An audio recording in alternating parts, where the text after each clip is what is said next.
Los niños que dibujaban el mañana. Archivo Ecuador 1998. Escuela Luz del Valle, Quito.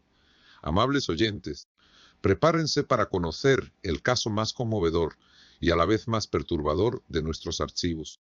Si hasta ahora hemos explorado fenómenos que afectaban a pueblos completos, vehículos u hospitales, hoy nos adentraremos en un misterio que tuvo como protagonistas a los testigos más frágiles e inesperados.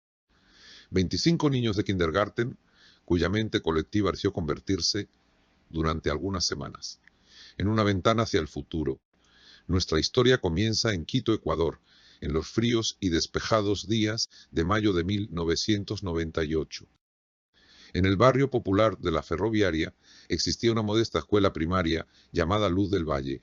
Allí, en un aula de kindergarten con paredes de color verde pálido y ventanas que daban a los cerros, la maestra Laura Torres, una mujer de 43 años con 15 de experiencia, notó algo que le llamó poderosamente la atención. Era la hora de la expresión artística. Los pequeños, de entre 4 y 5 años, estaban sentados en mesitas bajas con sus crayones y bloques de papel. Doña Laura recorría los pasillos observando sus trabajos como hacía cada mañana. Pero ese día era diferente. Al llegar al tercer niño, notó un patrón extraño. Al quinto, una inquietud comenzó a crecer en su pecho.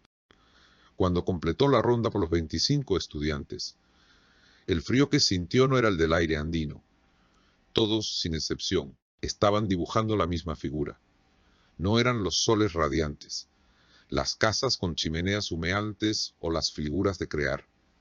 No, en cada hoja de papel aparecía la misma imagen, ejecutada con diferentes niveles de habilidad, pero con una coherencia temática escalofriante. Un hombre extremadamente alto y delgado, vestido con un traje de rayas verticales, negras y grises. Sus brazos eran larguísimos y en su mano sostenía un reloj circular y abultado, la característica más inquietante, la que la maestra Torres recordaría en sus pesadillas por años. Era que ese reloj no tenía manecillas. La esfera estaba vacía. La maestra, tratando de mantener la calma, preguntó con voz serena: ¿quién es ese señor, niños? La respuesta, dada casi sonó por varios de ellos, la dejó sin aliento. Es el señor del tiempo quieto. Uno de los pequeños, un niño llamado Miguelito, añadió.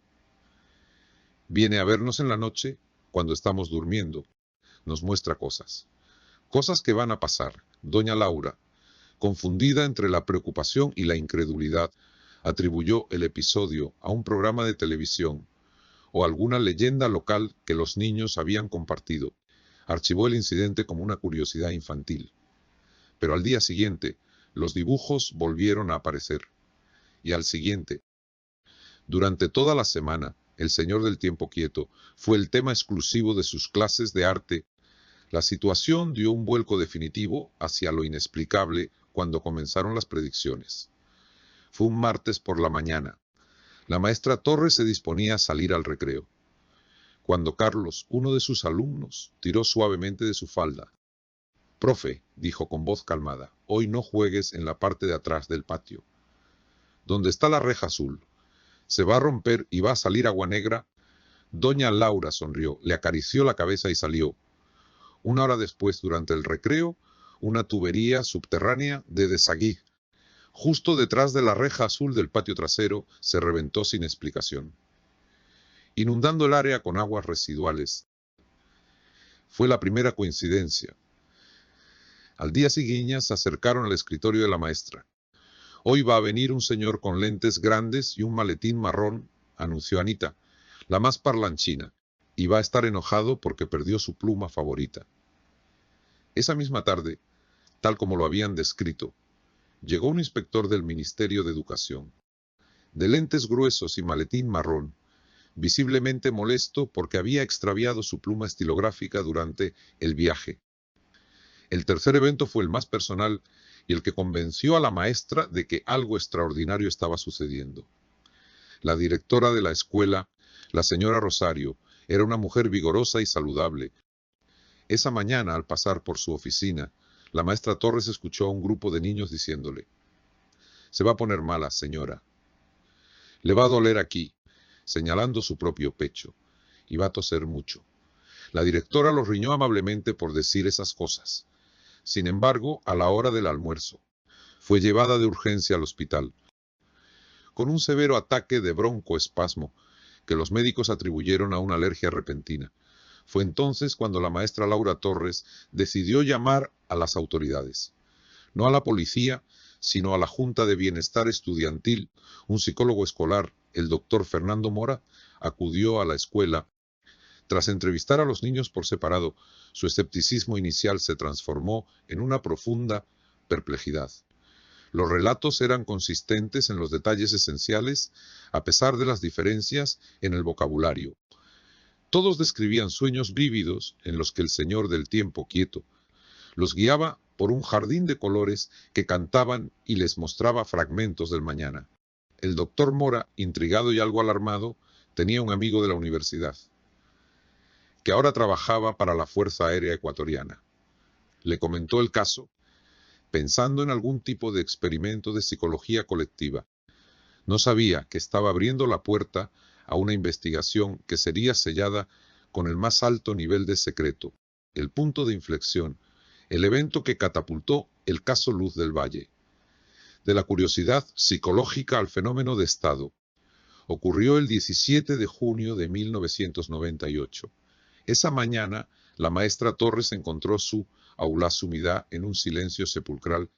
Los 25 niños estaban pálidos, con los ojos hinchados y vidriosos. Algunos lloraban en silencio. Cuando les preguntó qué sucedía, la respuesta fue un coro de voces quebradas, que relataban una vez más el mismo sueño. Pero esta vez, el sueño era diferente, era aterrador. Anoche soñamos con un ruido muy fuerte, contó una niña, temblando, como si todo el cielo fuera de vidrio y alguien lo rompiera. Y después continuó otro niño.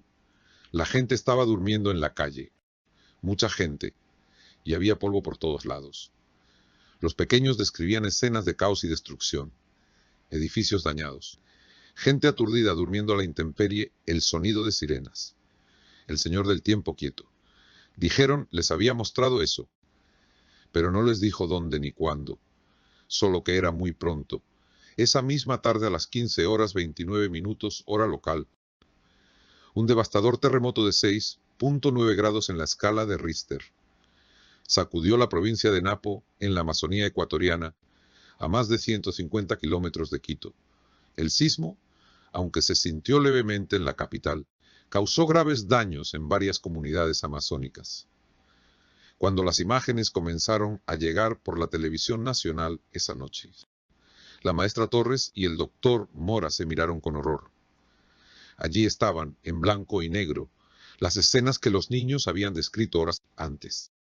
Personas durmiendo en las calles por miedo a las réplicas, escombros y polvo, y el caos general que seguía al evento sísmico. La predicción era vaga en la ubicación, pero espantosamente precisa, en la naturaleza del evento y el sentimiento de desamparo.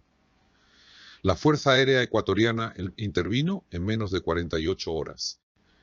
La Escuela Luz del Valle fue clausurada por reparaciones urgentes.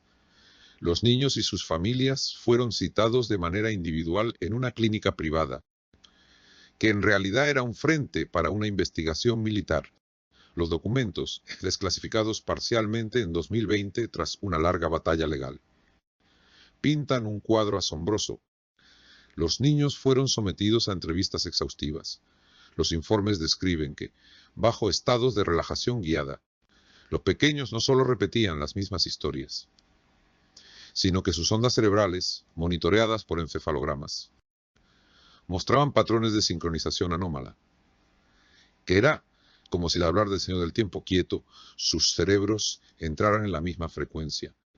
Los psiquiatras de la Fuerza Aérea, descontados, anotaron en sus informes la coherencia de los relatos y la simultaneidad de las experiencias oníricas. Descartan la posibilidad de sugestión colectiva o contagio psicológico. El equipo técnico que examinó el aula de kindergarten hizo un descubrimiento igualmente desconcertante. Detectaron pulsaciones regulares de campos electromagnéticos de muy baja frecuencia, imperceptibles para los humanos, que emanaban de ningún punto específico de la habitación. Estas pulsaciones se intensificaban durante la siesta de los niños. En uno de los informes más controvertidos, un científico anónimo anotó a mano al margen: estamos ante un fenómeno de telepatía inducida por una fuente externa. O los niños son simplemente antenas que han aprendido a sintonizar una señal que siempre ha estado ahí. El gobierno, para evitar el pánico, implementó un protocolo de silencio. Las familias recibieron compensaciones educativas a cambio de su discreción. Los niños fueron redistribuidos en diferentes escuelas de la ciudad. El expediente fue archivado bajo el código Proyecto Cronos Sensitivos. Pero la historia no termina ahí, amables oyentes. Nuestro equipo de investigación logró rastrear, décadas después, algunos de aquellos niños del 88. Lo que descubrimos añade una capa más de misterio a este caso. Hoy esos niños son adultos y sus trayectorias profesionales muestran un patrón inquietante. Miguel Ángel, el pequeño, hizo la primera predicción sobre la tubería. Es hoy uno de los controladores aéreos más respetados del aeropuerto de Quito, conocido por su capacidad para anticipar conflictos en el tráfico aéreo con minutos de antelación. Ana, una de las niñas que predijo la visita del inspector, es una exitosa trader que opera en los mercados de alta frecuencia, donde milisegundos marcan la diferencia. Un niño tranquilo apenas hablaba, es un renombrado cirujano cardíaco, famoso por sus reflejos y una extraña habilidad para anticipar complicaciones durante las operaciones. Otro se convirtió en un compositor de música microtonal, creando piezas que, según los críticos, parecen existir en varios tiempos simultáneamente. Parece que la experiencia los traumatizó, sino que, de algún modo, afinó permanentemente su percepción, como si la ventana que se abrió en sus mentes durante aquellas semanas de 1998 nunca se hubiera cerrado del todo, permitiéndoles percibir los hilos sutiles de la causalidad, los patrones del futuro inmediato que para la mayoría de nosotros permanecen ocultos en el ruido del presente. Este caso, amables oyentes, nos obliga a plantearnos las preguntas más profundas. Fue el Señor del Tiempo, aquietó una proyección de sus mentes colectivas, un arquetipo que crearon para dar sentido a una habilidad que no comprendían, como sugieren algunos informes marginados, una entidad o una inteligencia de otra dimensión, que utilizó a los niños como receptáculos. La respuesta es aún más extraña. ¿Qué si todos nosotros estamos constantemente nadando en un océano de información temporal, donde el pasado, presente y futuro coexisten? Esos niños, en su inocencia y con sus mentes aún flexibles, simplemente, por un breve periodo, aprendieron a leer las corrientes. El expediente oficial sigue cerrado. La Escuela Luz del Valle fue demolida años después, y en su lugar ahora hay un centro comercial. Pero la pregunta permanece, flotando en el aire frío de los Andes. Somos nosotros los ciegos, viviendo en un eterno presente, mientras que el futuro y el pasado se desarrollan constantemente a nuestro alrededor, esperando solo a una mente lo suficientemente sensible para percibirlos. Permanezcan atentos a sus receptores, amables oyentes, porque en nuestro próximo relato descenderemos a las profundidades del lago Titicaca, donde los huros no construyen sus islas flotantes sobre el agua, sino sobre un reflejo de un cielo que no es el nuestro.